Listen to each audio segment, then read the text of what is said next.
तो डॉक्टर साहब सबसे पहले तो हम यही जानना चाहेंगे जो ये पाइल्स होती है वो क्या है?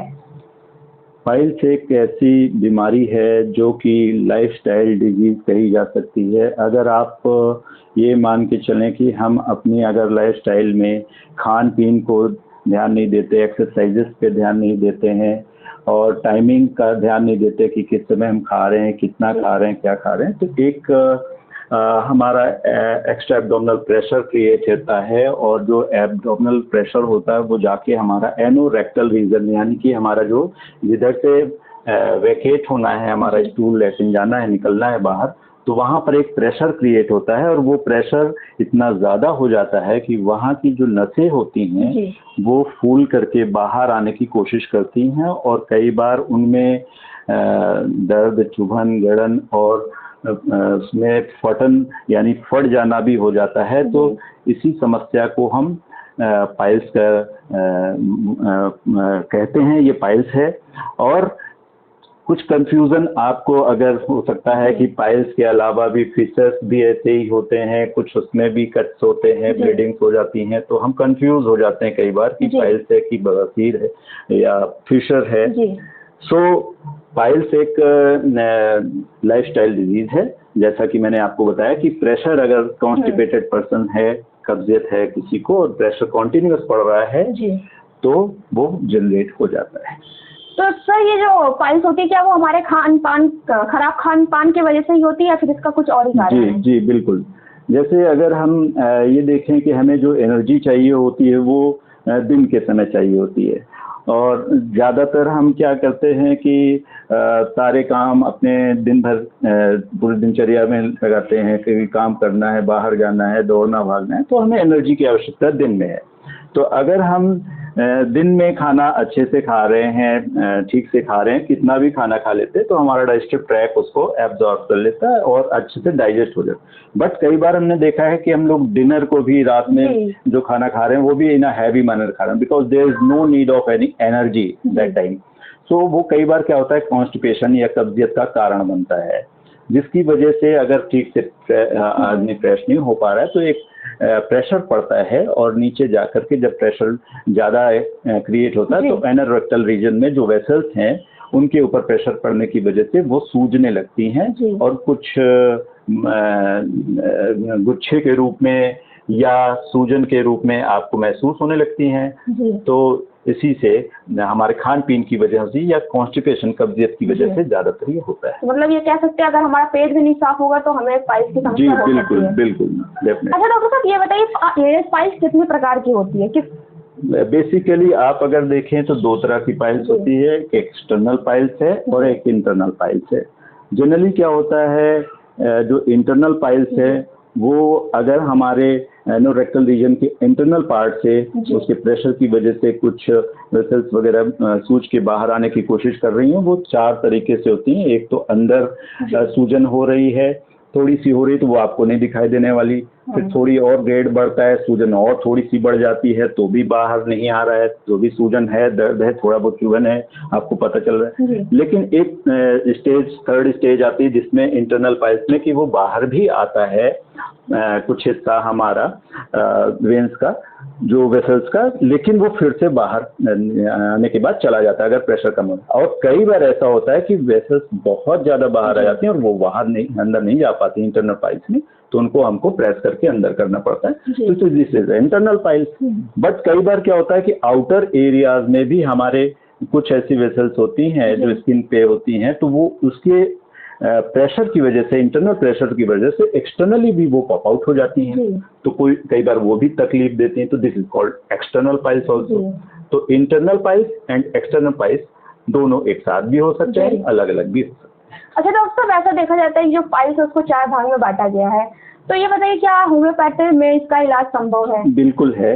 एक तो हम अपने मैनेजमेंट बताते हैं, डाइट को कैसे फॉलो करवाना है, कैसे एक्सरसाइजेस के लिए हम जोर देते हैं कि बिकॉज इंटेस्टाइनल मूवमेंट अच्छा हो आपका, अगर इंटेस्टाइनल मूवमेंट अच्छा रहेगा, आंतें अच्छे से चलेंगी तो डाइजेस्टिव ट्रैक अच्छा वर्क करेगा, तो किसी भी तरीके का प्रेशर नहीं रहेगा। प्लस इसको और अच्छे से मैनेज करने के लिए हम कुछ मेडिसिन देते हैं होम्योपैथिक हमारी सिम्टोमेटिक जैसे सिम्टम्स जो जी, जी। पर्सन दे रहा है कि मेरे को कब्जियत है सर, वहाँ पर मेरे को प्रेशर पड़ रहा है या कुछ है, हेमराइड की कंडीशन बन रही है, पेन हो रहा जी। है, ब्लीडिंग है, क्या है, तो हम लोग उसके आधार पे कुछ मेडिसिन उसको सजेस्ट करते हैं होम्योपैथिक में, और बहुत ही अच्छे रिजल्ट आते हैं।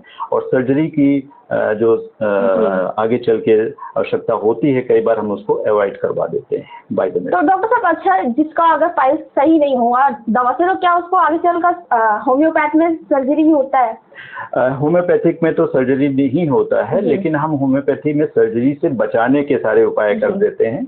अगर फिर भी उसका जैसे अगर इंटरनल पाइल्स है, बहुत ज़्यादा उसको प्रॉब्लम दे रहा है और आगे चल के वो पॉप आउट होके बहुत ज़्यादा बाहर चला गया है और वो अंदर जाने की स्थिति में नहीं है, तो कई बार हम लोग क्या करते हैं कि उसको सर्जरी भी एडवाइस करते हैं, जो कि ये सर्जन करते हैं, जी। जो जनरल सर्जन होंगे जो इसकी सर्जरी को करते हैं। अच्छा डॉक्टर साहब, क्या ये जो पाइल्स है वो क्या जेनेटिक भी होती है? नहीं, जेनेटिक तो नहीं कहेंगे, जी। क्योंकि अगर आपका आपके घर परिवार में जी। खान-पीन की जो समस्या है, वो अगर सभी लोगों को खाने का पैटर्न गलत है या टाइमिंग गलत है, तो आपके फादर को भी हो सकता है, मदर को जी। भी हो सकता है, आपको भी हो सकता है, तो ये आपका लाइफ़स्टाइल बिहेवियरल प्रॉब्लम है, जी। अदरवाइज़ जेनेटिक नहीं हो सकता है। अच्छा डॉक्टर साहब, ये जो पाइल्स होती है उसमें ज़्यादातर लोग आयुर्वेद की दवा ज़्यादा करते हैं, तो इसमें होम्योपैथ कैसे कार्य देखिए, करे? ऐसा होता है कि सारी पैथी अपने-अपने जी। एक लिमिटेशंस हैं, उनके पास मेडिकेशंस हैं। एलोपैथ में क्या होता है कि वो सर्जरी में बहुत जी। अच्छे हैं, वहाँ पर हम लोग खुद भी सजेस्ट करते हैं। कई बार अगर दवाइयाँ नहीं काम कर रही हैं या उस हद तक नहीं जा पा रही हैं, तो होम्योपैथिक मेडिकेशन हो चाहे आयुर्वेदिक मेडिकेशन हो, लास्टली अगर उसको सर्जरी की भी आवश्यकता है तो हम लोग सर्जरी के लिए भी एडवाइस करते हैं। जी। तो सभी लोग पहले तो मेडिसिन से प्रयास करते हैं कि किसी तरीके से उसकी लाइफस्टाइल चेंज करा के, दवाइयों का प्रयोग करवा के उसको रोका जा सके, उसके प्रेशर को कम करवाया जा जी। सके with the medicine, with the exercises, with the management. अगर नहीं होता है तो सर्जरी भी एडवाइस करते हैं। तो सारी पैथी इसमें अपने-अपने तरीके से काम करती हैं, उनका अपना रोल है। अच्छा डॉक्टर साहब, ये जो पाइल्स होती है उसका लक्षण क्या होता है और इसके जो बचाव है हम उसको कैसे कर सकते हैं? लक्षण तो जैसा कि मैंने आपको बताया कि इतना अधिक प्रेशर हो जाता है, जैसे मैं अगर आपके वेन्स हाथ में ही देखते हैं, अगर मैं प्रेशर यहाँ दे दूं तो थोड़ी देर बाद अगर मैं देखता रहूंगा तो ये वेन्स देखिए ग्रीन कलर की पॉप आउट होके चली आई बाहर। तो सारा कुछ माजरा क्या है, पेट से अगर प्रेशर दे रहे हैं आप, नीचे जा रहा है, तो नीचे प्रेशर जब पड़ेगा तो वहाँ की वेन्स बाहर आने की कोशिश करेंगी और वेसल्स जो हैं सूजने की कोशिश करें। अब जब सूजन कहीं पर भी होती है तो अगल बगल के प्रेशर या जा करके आपका स्टूल पार्ट जो है पक रहा है तो एसिड्स वगैरह हैं या कुछ, तो इरिटेशन कर सकते हैं, चुभन कर सकते हैं, गड़न कर सकते हैं, जैसे सुई चुभने जैसी स्थिति लगेगी या जलने जैसा लगेगा, तो पेनफुल स्थिति रहती है। तो ये एक तो वजह होती है, और थोड़ा प्रेशर करने के बाद कई बार क्या होती है वेसल्स फट जाती हैं और ब्लीड कर जाता है, तो इस तरह के सिम्टम्स और साइंस आते हैं। अच्छा डॉक्टर साहब, ये एलोपैथिक में तो बहुत सारे जांच होते हैं, तो होम्योपैथ कैसे जांच करता है इस पाइल्स की समस्या में? हम जैसे अगर पेशेंट है वो अपनी जो समस्या बता रहा है, पहले तो उसके आधार पे हम सिम्टम्स के आधार पे समझने की कोशिश करते हैं कि इन्होंने क्या क्या सिम्टम्स बता रहे हैं, तो उसके आधार पे हमें लगभग क्लियर हो जाता है कि क्लिनिकल फीचर्स के आधार पे कि फाइल्स इनको डेवलप हो रहा है। अदरवाइज कई बार चेक करने की जरूरत पड़ती है, तो उनको मैनुअली चेक करके भी देखा जाता है कि इनको फाइल्स डेवलप हो रहा है या नहीं। अच्छा डॉक्टर साहब, क्या ये मेल और फीमेल में अलग अलग तरह की फाइल्स होती हैं? ऐसा कोई अलग अलग नहीं है कि मेल्स में अलग होगा, डाइजेस्टिव ट्रैक्ट तो सबका एक सेम है।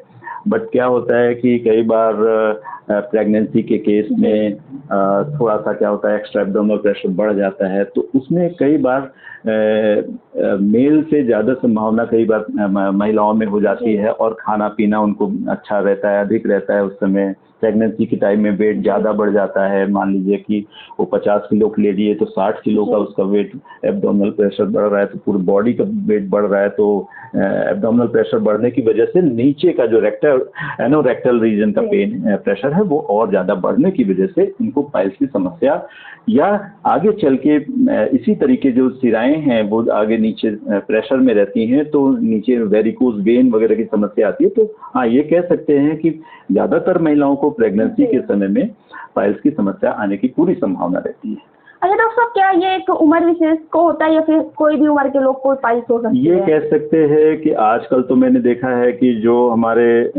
स्टूडेंट्स हैं, लड़के हैं जो यहाँ तैयारी करने आते हैं, आप जानते हैं हम प्रयागराज में प्रैक्टिस करते हैं, तो बहुत से स्टूडेंट्स ऐसे हैं कि जो खाने का डाइट का टाइमिंग उनका ठीक नहीं है। जैसा कि मैंने बोला कि रात में नहीं खाना चाहिए, ज़्यादा रात में भी खाते हैं वो, तो डाइजेस्टिव ट्रैक्ट प्रॉपर वर्क नहीं कर पाता और इंडाइजेशन में रहता है, तो वो कॉन्स्टिपेशन के शिकार होते हैं।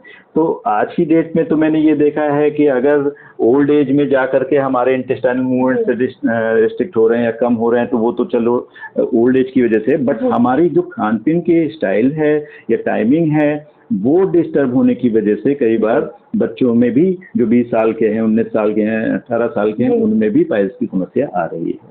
अच्छा तो डॉक्टर साहब, जैसे पाइल्स का जो इलाज है वो तो दवा से चलिए ठीक हो जाता है, क्या घरेलू उपाय भी कुछ हैं?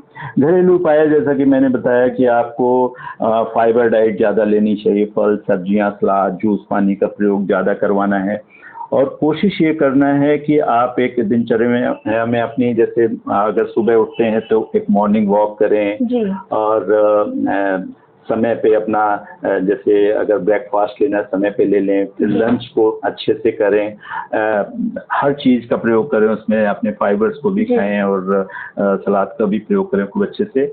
और डिनर को भी ना very light, it should be like a bagger, एक भिखारी की तरह, जैसे अगर रात में मिलता है नहीं मिलता है चलेगा, but your breakfast and your lunch it should be, it can be the heavy, मतलब अगर आप इसको ले सकते हैं बिकॉज आपको एनर्जी आपको लेनी होती है तो सुबह वो डाइजेस्ट हो जाता है।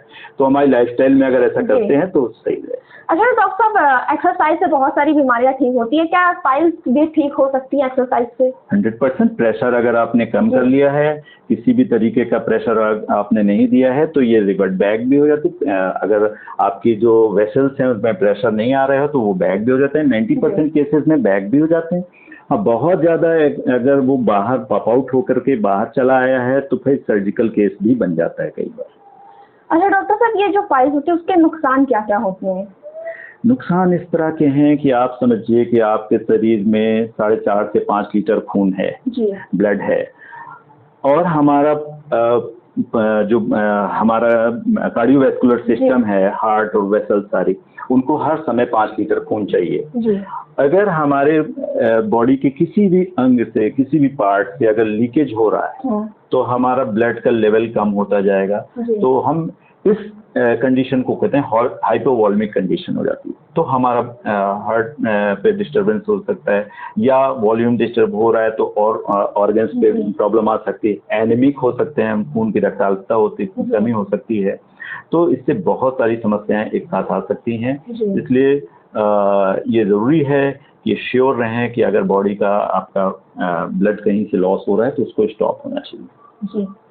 तो डॉक्टर साहब, ये पाइल्स अगर किसी को है तो उसमें खान पान में किस चीज़ का परहेज करना चाहिए? जैसा कि मैंने पहले भी बताया कि अगर आप रेगुलर बेसिस पे ये ध्यान दें कि खाने में सुबह जैसे आपने कुछ फ्रूट्स वगैरह ले लिया, या आपने किसी तरह से अपनी फाइबर्स को अच्छे से ढंग से समझ के कि मैं रोटी में भी अगर खा रहा हूँ तो मिक्स रोटी खाऊं, जैसे कि अनाज में बहुत तरह के अनाज है, मोटे अनाज आजकल मोदी जी वगैरह भी अपना मिलेट पे ज़्यादा जोर है, तो यानी मोटे अनाज खाने से फाइबर्स हमको अच्छे मिलते हैं, तो वो हमारे डाइजेस्टिव ट्रैक्ट के लिए अच्छा है। तो हम अपनी डाइट में इनको भी शामिल करें और रेगुलर बेसिस पे अगर ध्यान देते चलेंगे तो धीरे धीरे करके आपका डाइजेस्टिव ट्रैक्ट अच्छा चलेगा और कोई प्रेशर नहीं रहेगा। अच्छा डॉक्टर साहब, कई लोग को ऐसे देखने को आता है कि वो ज़्यादा तेल मसाला यूज़ करते हैं, खाते हैं, हाँ, या फिर तीखा ज़्यादा खाते हैं, तो उनमें ये समस्या आती है, तो क्या ये ठीक है? देखिए, ऐसा है कि स्पाइसी खाना तो कहीं से भी ठीक नहीं होता, हमारे इंटेस्टाइन को भी पसंद नहीं है ऐसे खाने,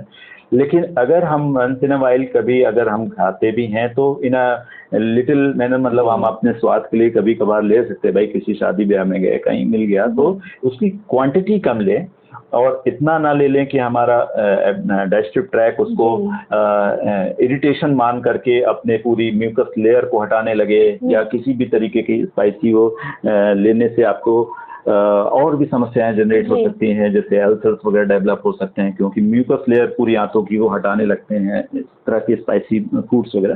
तो उनको कोशिश करनी चाहिए कि हमें सिंपल खाना खाएं, जो हमारे रूटीन लाइफ में, जैसे अपने इंडियन कल्चर में है दाल चावल सब्जी रोटी, बहुत हैवी स्पाइसी नहीं खाएं, कोशिश ये करें।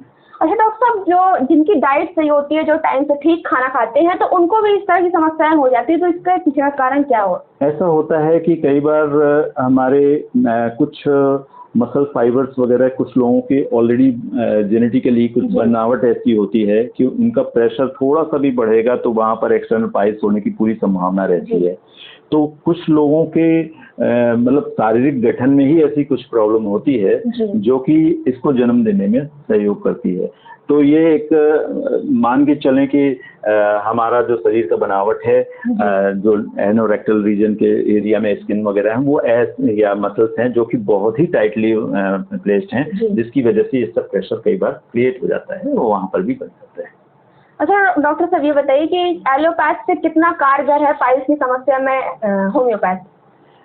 देखिए, एलोपैथ का तो आप जो भी वो लेते होंगे, बट हम ये कह सकते हैं कि हम सिर्फ एक हेल्प देते हैं for the digestive track movement, या हम ये कह सकते हैं कि हम एक नॉन कहते साइड इफेक्ट वाली मेडिकेशंस होते हैं हम लोगों के यहाँ। तो कोशिश यही रहती है कि हम ऐसी मेडिसिन का प्रयोग करें जो कि ज़्यादा किसी तरह से हार्म न पहुंचाए बॉडी को और हेल्प करे। तो ये हमारे यहाँ मेडिसिन का लगभग ऐसा रहता है कि किसी भी तरह की साइड इफेक्ट्स ना होने की वजह से वो थोड़ा सेफ ज़्यादा रहता है। अदरवाइज मैं एलोपैथी को ऐसा क्रिटिसाइज नहीं कर सकता, बट वो अपना वो भी काम करती है। तो डॉक्टर साहब, हाई फाइबर डाइट की क्या उपयोगिता है इस तरह की समस्याओं में? हाई फाइबर डाइट की बहुत उपयोगिता है। अगर आप जो है रेगुलर बेसिस पे फाइबर्स का यूज़ करते हैं तो आपके कॉन्स्टिपेशन ना होने में सबसे बड़ा रोल इसी का रहेगा। तो हाई फाइबर डाइट को खाना ही चाहिए। तो डॉक्टर साहब, क्या ये पाइल्स होती है, वो अगर एक बार ठीक हो गई तो उसके बाद भी क्या फिर से वो आ जाती है? बिल्कुल, अगर आपने फिर से अपनी डाइट को में सुधार नहीं रखा, एक्सरसाइजेस को नहीं कर रहे हैं, इंटेस्टाइनल मूवमेंट्स डिस्टर्ब हो रहे हैं, रिस्ट्रिक्ट हो रहे हैं, प्रेशर क्रिएट हो रहा है किसी भी तरीके के, तो पूरी संभावना रहेगी वो कभी भी हो सकता है। मतलब कि एक बार अगर किसी को हो गया तो वो मतलब इन फ्यूचर फिर भी बाद में भी हो सकती है? बाद में भी हो सकता है। तो डॉक्टर साहब बहुत बहुत धन्यवाद। अगर ऐसा कुछ आप सूचना देना चाहते हैं हमारे दर्शकों को तो आप बता दीजिए। मैं यही कहना चाहता हूँ कि अपनी लाइफस्टाइल जो भी है, आपकी जीवन मिला है सिर्फ जीने के लिए, तो जीने के लिए खाएं, खाने के लिए ना जिएं। रेगुलर बेसिस पे अगर आप एक्सरसाइज करते हैं तो बहुत बड़ी हेल्प होगी आपकी बॉडी को। अपनी हेल्प आप खुद कर सकते हैं। रेगुलर बेसिस पे सुबह उठें, फ्रेश होने के बाद कम से कम 1 आवर की एक्सरसाइज करें, और 1 आवर एक्सरसाइज ऐसी करें जिसमें ब्रिस्क वॉक हो, आपके जितने भी डिप्स वगैरह मार सकते हैं या जो भी एक्सरसाइजेज आपको पसंद हो वो करें, बट करें for your body and your digestive track. और फिर उसके बाद आप अपने लाइफस्टाइल में थोड़े से फल सब्जियां सलाद का प्रयोग ज़्यादा करना स्टार्ट कर दें, और 60% आप इस तरह की डाइट कर लें, और 40% अगर आप अनाज भी अच्छे से खाना चाहते हैं खाएं, बट इनका रेशियो ठीक रखें। And your dinner should be like a beggar. I always repeat to my patients also कि आप हर समय रात का भोजन को एक ये मान के चलें कि मिलेगा तो भी ठीक है, नहीं मिले तो भी ठीक है। That's why हमारा डाइजेस्टिव ट्रैक ठीक रहेगा। तो डॉक्टर साहब बहुत बहुत धन्यवाद। नमस्कार।